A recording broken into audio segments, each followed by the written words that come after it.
In the quiet town of Miller's Hollow, there stood an old, ivy-covered manor at the edge of a dense, brooding forest, where whispers of the past seemed to drift on the mist. This house had long been abandoned, its windows boarded, its gardens overgrown, and its name spoken only in hushed tones among the townsfolk. No one ventured near it after sunset, for it was known as the place where the legend of the curse of Humpty Dumpty had been born, a chilling tale that blurred the line between nursery rhyme and nightmare. Long before it fell to decay, the manor belonged to the Ashcroft family, known for their eccentric tastes and obsession with rare artifacts. Among their vast collection was a peculiar porcelain doll fashioned after the old children's rhyme, Humpty Dumpty.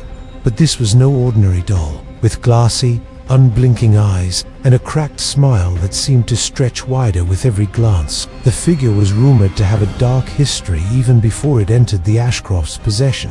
According to town records, the doll was created in the late 1800s by a toy maker named Elias Greaves, infamous for crafting lifelike dolls that locals swore could move on their own. Greaves' fascination with the macabre earned him a reputation, and it was whispered that he dabbled in strange rituals, believing he could trap lost souls within his creations. The Humpty Dumpty doll was his final work before he mysteriously vanished without a trace. It was said that anyone who kept the doll would suffer a terrible fate, their home cursed with misfortune and shadows that moved without light. Years later, the Ashcrofts, unaware or dismissive of its grim reputation, displayed the doll in their drawing room, especially during harvest festivals when neighbors would visit for cider and ghost stories. Strange incidents began almost immediately. Servants reported hearing soft humming in empty rooms, and a constant feeling of being watched hung heavy in the air. Objects would move on their own, and every mirror in the house developed an unexplainable crack. Animals avoided the manor,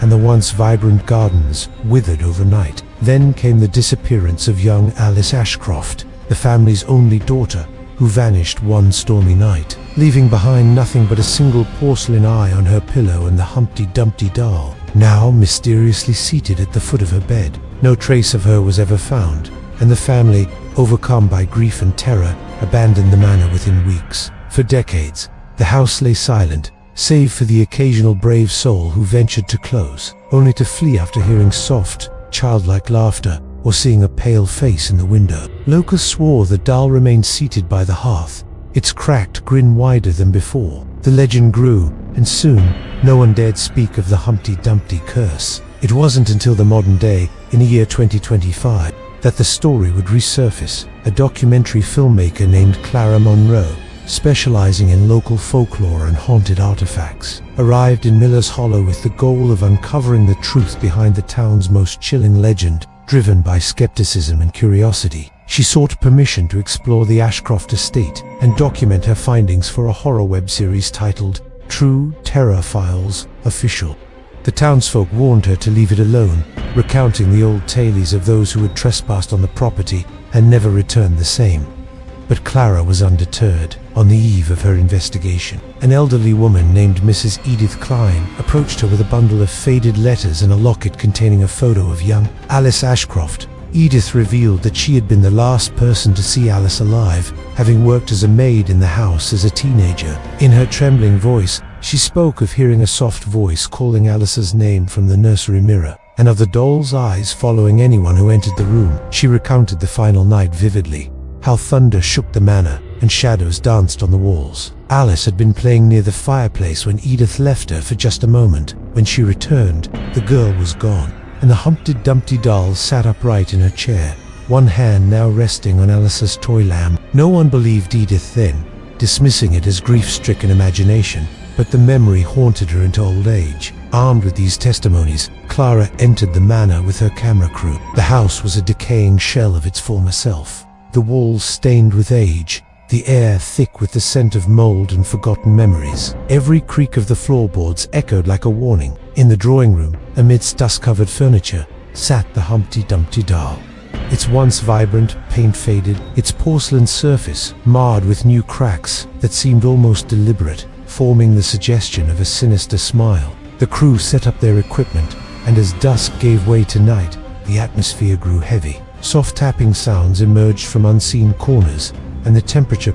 At precisely midnight, the cameras captured a faint, childlike voice humming the nursery rhyme's familiar verse, though no one in the group had spoken. One cameraman, Jack, swore he saw the doll shift slightly, though playback of the footage showed only a flicker of static. The house seemed alive, and with every passing minute, the sense of being watched intensified. When Clara attempted to lift the doll, the room filled with an oppressive chill. Whispers filled the air, indistinct, yet unmistakably pleading. The old letters Edith had given her fluttered open, pages flipping to a passage describing a failed exorcism performed by a traveling priest in 1912. The priest had tried to sever the bond between the trapped spirit and the doll, only to vanish during the ritual, leaving behind only a charred Bible and a smear of soot where he had stood.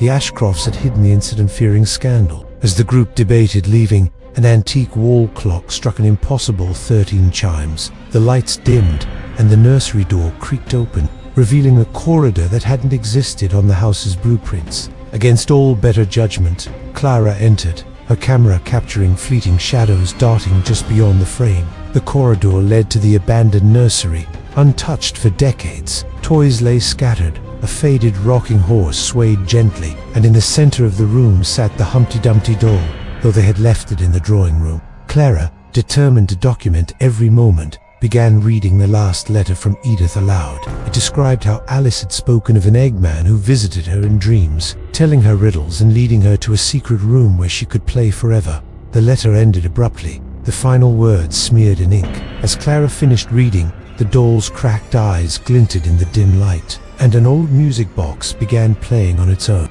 The crew scrambled to leave, but the door slammed shut, trapping them inside. A cold mist filled the room, and childlike whispers echoed from the walls. The final moments captured on Clara's camera showed her facing the doll, her face a mixture of terror and fascination, before the feed cut to black. The house was found empty the next day. No sign of Clara or her crew remained, save for a single porcelain eye resting on the nursery floor and the Humpty Dumpty doll seated in its chair by the hearth. The townsfolk sealed the manor, declaring it off limits once more. But every year on the anniversary of Alice Ashcroft's disappearance, the faint sound of a nursery rhyme can be heard drifting from the upper windows, and a new crack appears on the doll's surface, as though counting down the years. The legend of the curse of Humpty Dumpty endures as a warning that some artifacts are better left buried, and some stories best left untold. Though the old Ashcroft Manor had been sealed for decades, its legend only grew stronger with each passing year. Miller's Hollow became one of those towns where people spoke in hushed tones about the cursed house on the hill, warning curious travelers not to linger near its rusted gates. Over time, the dense woods seemed to reclaim the land, thick vines swallowing the old fence and branches casting long, claw-like shadows over the house. Yet every so often, brave or foolish, thrill-seekers would attempt to film ghost hunting challenges near the property's perimeter. Local police stopped responding to calls about unusual sightings long ago, only to abandon their cameras and run screaming back to town. But the most unsettling part was that the townspeople swore, each year without fail, new cracks would appear in the boarded windows and on stormy nights. The soft strains of a nursery rhyme could be heard drifting from the attic, though no one had lived there in over half a century. In 2025, the legend found new life when a paranormal research group called Spectral Archives announced plans to investigate the manor for an upcoming written in 1932, led by folklore historian Victor Halley and his niece, aspiring filmmaker Lily Halley. The team was drawn to the legend not only by its eerie reputation but by a disturbing letter that surfaced on an online auction site. The letter described a series of unexplainable deaths attributed to the doll, and included a crude hand-drawn map. The discovery reignited curiosity, and despite locals' protests, Victor secured a temporary permit to access the grounds of a hidden chamber beneath the manor's nursery. On a fog-laden evening, the team arrived, armed with cameras, EVP recorders, and old-town records. The air grew colder as they approached the manor. Even hardened investigators felt a heaviness pressing down on them. They quickly set up equipment in the drawing room, where, as expected, and its glassy eyes seemed to shimmer in the dim light of their lanterns, and the oppressive silence of the place gnawed at their nerves. But Lily, an undeniable sense of being watched. Victor, a skeptic by nature, dismissed it as psychological suggestion. Sensitive to subtle changes in atmosphere, noted how the fog seemed unnaturally thick, clinging to the ground like a living thing. Inside, the house was exactly as the old photographs showed.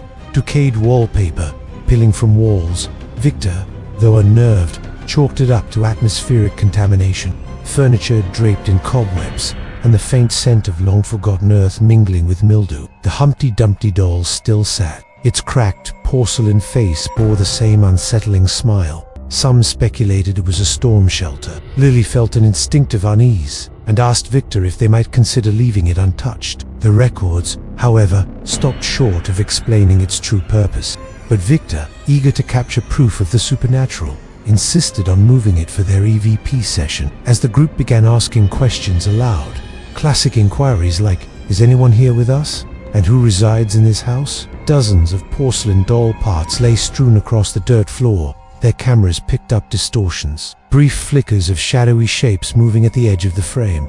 Their recorders picked up faint anomalies. A voice, delicate and childlike, whispered the words, "We never left." Startled, the team replayed the recording, confirming what they'd heard. But Lily knew better. She could feel the energy shift in the room, the air thickening as if the house itself resented their presence. Later that night, while reviewing the old map, they discovered a mention of a lower nursery, a chamber supposedly constructed in secret beneath the house for reasons no one could agree on. As they gathered their things, another voice, deeper, raspier.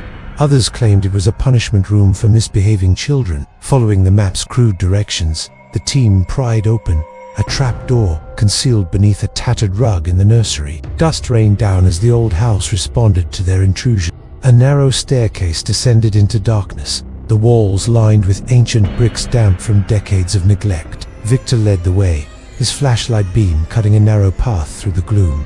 What they found below was not a simple shelter. The chamber walls were covered in faded drawings, crude childlike sketches of a round-headed figure with wide, staring eyes. And in the center of the room sat a broken cradle containing a faded photograph of Alice Ashcroft. All the equipment remained, abandoned. The atmosphere grew ascode, breaths misting visibly before their faces. As they explored further, Lily's recorder captured a series of giggles followed by a single, unmistakable phrase, "Play forever." Suddenly, one of their lanterns flickered and died, plunging the chamber into near-total darkness. The team scrambled to relight it, and when the light returned, the Humpty Dumpty doll, which had been left upstairs, now sat perched on a dusty shelf against the far wall. No one could explain how it arrived there. The team's equipment had not recorded anyone moving it, and the trapdoor had remained closed. Panic set in. Victor, though visibly shaken, attempted to rationalize the event, suggesting it was an elaborate prank or shared hallucination. But the rest of the group insisted they leave immediately. Yet still childlike, issued a chilling warning captured on their EVP. No one leaves. At that moment,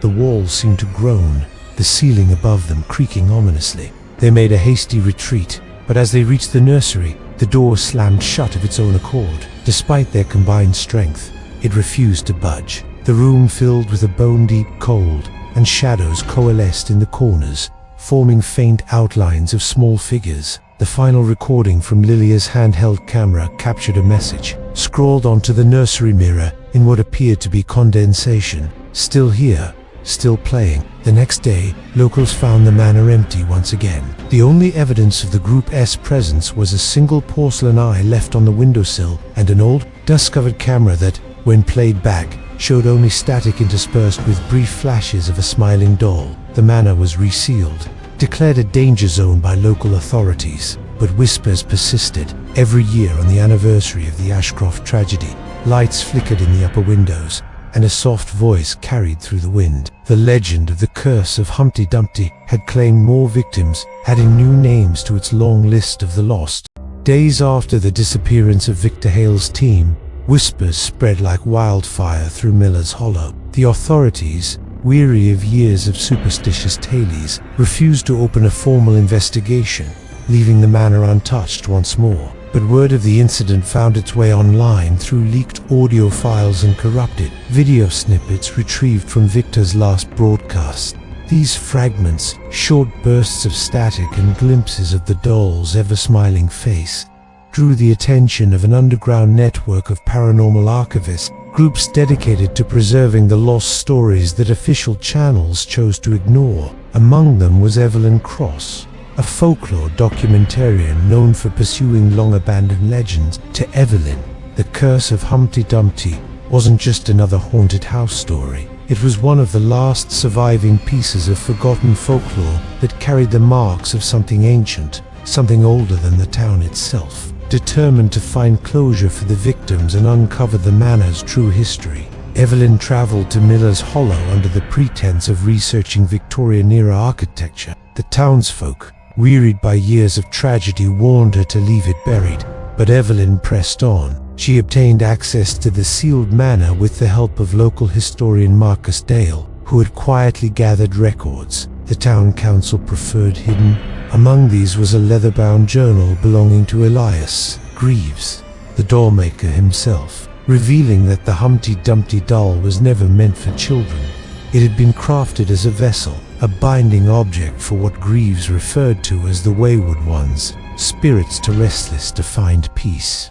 The journal detailed secret rites performed within the Ashcroft Manor, ceremonies meant to trap lingering entities inside dolls, keeping them from harming the living. The final passage chronicled Greaves' attempt to bind a particularly malevolent spirit, only for the ritual to go terribly wrong. The entity escaped into the house, cursing the grounds and attaching itself to the very object meant to contain it, the Humpty Dumpty doll. Greaves vanished shortly after, his fate a mystery. This discovery reframed the entire legend, suggesting that what haunted the Ashcroft Manor wasn't the spirit of little Alice Ashcroft or grieving family members, but something older, an ancient force with no name, feeding on grief and fear. Evelyn documented her findings, preparing to publish them for True Terrify's official. But before she could leave, a growing compulsion drew her back to the manor one final time. She claimed she needed photographs for her article, but those closest to her knew it was the same pool that had claimed so many before. That evening, Evelyn entered the house alone, armed with nothing but a flashlight, a copy of Greaves' journal, and an antique silver locket said to ward off spirits. The house welcomed her with eerie stillness, the air unnaturally cold, despite the summer heat outside. In the nursery, the Humpty Dumpty doll awaited her, seated by the window, its cracked face aglow in the fading light. Evelyn began reading from Greaves' final passage, hoping to finish what he could not. The house responded immediately. A low hum filled the walls, the distant sound of a nursery rhyme mingling with a rising wind. Shadows crept along the ceiling, and faint, childlike figures gathered at the edges of the room. Evelyn's voice trembled, but remained steady as she recited the last incantation. The air thickened, a pressure building, until a final word was spoken. A blinding flash of cold light consumed the room, and then silence. When townsfolk checked the property the next morning, they found the manor once again empty. Evelyn was gone, but her journal and camera rested by the nursery door. The last image on her memory card was of the Humpty Dumpty doll, now face down on the dusty floor, its cracks sealed, its eyes dulled, and though no one dared speak it aloud, the atmosphere of the manor felt different, lighter somehow, as if a long-held breath had finally been released. To this day, the manor stands silent. The townspeople refuse to enter, but some claim that on certain nights you can hear the faint echo of a nursery rhyme, not in menace, but in a strange, peaceful lullaby. Evelyn's published account remains one of the most compelling pieces of folklore documentation, and her name is honored among paranormal research. Yet the final pages of Greaves' journal warn of one unsettling truth, that vessels can only contain the restless for so long. Eventually, they seek new hosts, and somewhere, in some forgotten attic or dusty antique store, waits another porcelain face, smiling and cracked, ready to be found. And so, the legend endures, a timeless warning whispered to curious souls. Beware the things crafted to look harmless, for within them may lie restless spirits waiting for an invitation. Never ignore the old stories, for sometimes they're not cautionary tales, but instructions for survival. Thank you for watching this chilling journey into the curse of Humpty Dumpty. If you enjoyed this story, make sure to like this video, share it with your fellow horror fans, and subscribe to True Terrifiles Official for more true horror encounters, haunted legends, and eerie folklore stories. New horror tales premiere every night. Don't forget to hit the bell icon so you never miss another terrifying tale. Until next time, stay curious and stay cautious.